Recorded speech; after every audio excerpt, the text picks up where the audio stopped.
ಹಾಗೂ ಡಾಕ್ಟರ್ ಕೇಶವರಾಜ್ ಅವರೇ ಹಾಗೂ ಡಾಕ್ಟರ್ ಕಾರ್ತಿಕ್ ಸರ್ ಅವರೇ, ಕನ್ನಡಚೂರು ವೇದಿಕೆಯ ಸಿಬ್ಬಂದಿ ಹಾಗೂ ಮೇಲಧಿಕಾರಿಗಳೇ, ನಮ್ಮ ಪಡೆಯ ಲೇವವರೇ ಹಾಗೂ ನಮ್ಮ ಪಡೆಯ ಅಧಿಕಾರಿ ಸಿಬ್ಬಂದಿಗಳೇ, ಈಗ ಸಾಕಷ್ಟು ಮಾಹಿತಿಯನ್ನು ನಮ್ಮ ಡಾಕ್ಟರ್ ಸುರೇಶ್ ಅವರು ತಿಳಿಸಿದ್ದಾರೆ. ಇದು ಆಗಿರಬೇಕಂದ್ರೆ ಇದು ಒಂದು ತುಂಬ ಇಂಪಾರ್ಟೆಂಟ್. ಯಾಕಂದರೆ ಮಾಮೂಲಿ ನೀವು ಇಂಗ್ಲೀಷ್ ಮೆಡಿಸಿನ್ ಹೋಗ್ತೀವಿ, ಈಗ ಅಷ್ಟೊಂದಕ್ಕೆ ವಾಸಿಯಾಗಿರೋ ಕಾಯಿಲೆ ಆಯುರ್ವೇದದಲ್ಲಿ ವಾಸಿಯಾಗಿದೆ. ಹಾಗಾಗಿ ಮೊನ್ನೆ ಸಾಯಿಗಳು ಹಾಸ್ಪಿಟಲ್ ಹೇಳಿದ್ರು.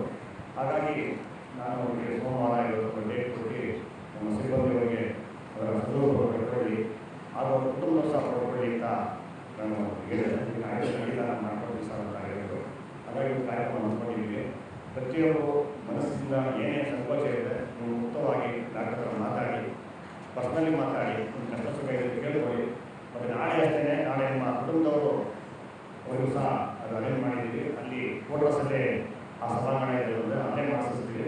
ನಿಮ್ಮ ಕುಟುಂಬದವರಿಗೆ ಬರೋಕ್ಕೆ ಕೇಳಿ ಅಲ್ಲಿ ನೀವು ನಾಳೆ ಚಿಕಿತ್ಸೆ ಅವರು